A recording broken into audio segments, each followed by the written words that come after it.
So this is the current situation in my garage. These are the trash cans I have. It's not too bad, one for trash, one for recycle. This is my setup.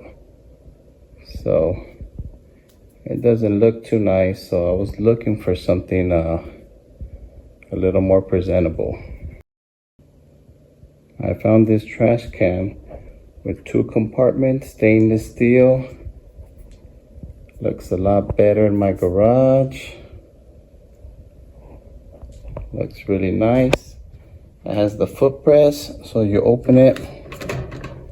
Has a trash can on one side and a separate trash can on the other.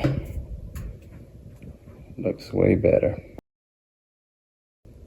The liners inside the trash can come out really easy. Go ahead and put the bag on it.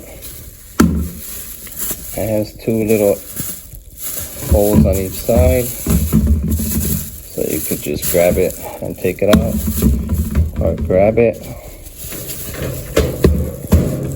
and put it back in.